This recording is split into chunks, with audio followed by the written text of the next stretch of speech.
ચલાલા ખાતે ફ્રી આયુર્વેદિક નિદાન કેમ્પ યોજાશે।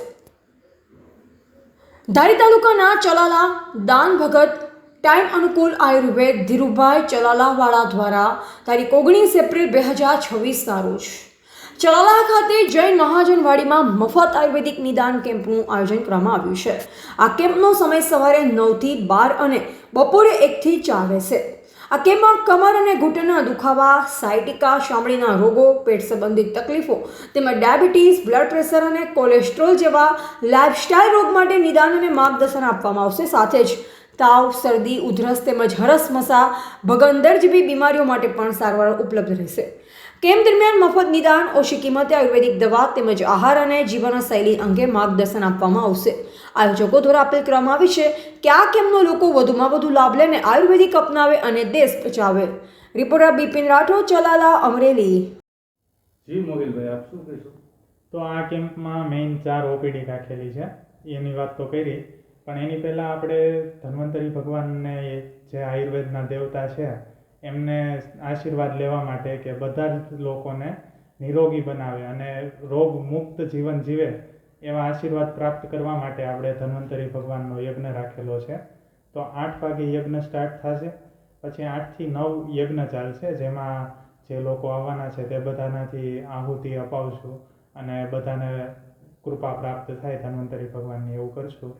અને બાકીની 4 ઓપીડી 9 વાગે સ્ટાર્ટ થવાની છે, જેમાં તમને કોઈ પણ પ્રકારના રોગ હશે તો એના જે અલગ અલગ ડૉક્ટર આવવાના છે એ બધા ડૉક્ટર તમારે જે કંઈ રોગનું નિદાન કરવાના છે અને ટ્રીટમેન્ટ પણ જે કંઈ પ્રોસિજર હશે રોગ પ્રમાણે તે ટ્રીટમેન્ટ આપશે અને દવાઓ જે રાહત દરે મળી રહેશે ત્યાંથી જ, કેમ્પમાંથી જ। આમાં કયા પ્રકારનો ચાર્જ રાખવામાં આવ્યો છે?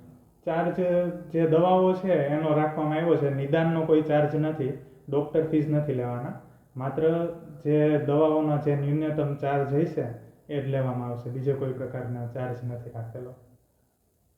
કેટલા દર્દીઓ ભાગ લેશે અંદાજે? અંદાજિત વિચાર એવો છે કે 100 જેટલા દર્દીઓ ભેગા થવાના છે અને રજિસ્ટ્રેશન ને એવું ઘણું બધું આવ્યું છે, કોલ આવ્યા છે બધાના કેસ નોંધાવવા માટે। ચામડીના રોગ વિશે હું એટલું કહેવા માંગીશ કે ઘણા એવા પેશન્ટ આવે છે કે ઘણી બધી તેઓ સ્ટીરોઇડ લઈ ચૂક્યા છે, તો છતાં પણ તેમને કોઈ પણ પ્રકારની રાહત મળી નથી। તો આયુર્વેદિક ટ્રીટમેન્ટ એમાં સૌથી બેસ્ટ છે। આયુર્વેદિક ટ્રીટમેન્ટથી જે ચામડીના રોગો છે તે જળમૂળથી મટી શકે છે અને ફરીવારથી એ થઈ શકતા નથી। એટલે હું કહી શકીશ કે ચામડીના રોગોની જરૂરથી ટ્રીટમેન્ટ આયુર્વેદિકથી જ કરવી જોઈએ। એમાં અંદાજે કેટલો ખર્ચો આવતો હોય છે? આયુર્વેદિક ટ્રીટમેન્ટ તો એમાં દવાનો જ ખર્ચો અને પ્રોસિજર છે તે અમે કરવાના છીએ, તો એ ન્યૂનતમ ખર્ચે બહુ માઇનર ચાર્જમાં થઈ શકે એમ છે, એમાં કોઈ એટલી બધી કોઈ હાઈ ફી નથી। બીજું ડાયાબિટીસના અંતે? તો ડાયાબિટીસ, બીપીના ઘણા એવા સવાલ હોય છે કે જીવનભર દવા લેવી પડે, લાઈફ ટાઈમ? હા, લાઈફ ટાઈમ, બધાને હવે ઘણી શંકાઓ હોય છે, પણ આ એકદમ ખોટી વાત છે।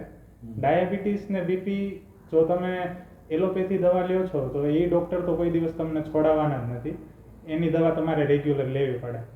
પણ જો તમે આયુર્વેદમાં આવો છો અને આયુર્વેદ દવાથી તમે એકવાર ડાયાબિટીસ અને એ કંટ્રોલ કરી લ્યો એટલે આયુર્વેદિક દવાથી એ મટી શકે છે। હવે એ તમારા ઉપર છે કે તમે કેટલા ટાઈમે આવો છો।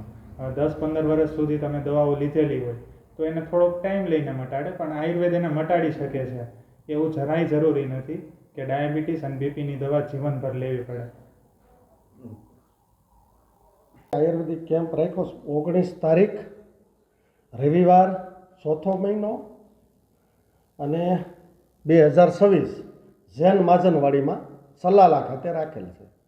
તો એમની માટે 4 ઓપીડી રાખી છે।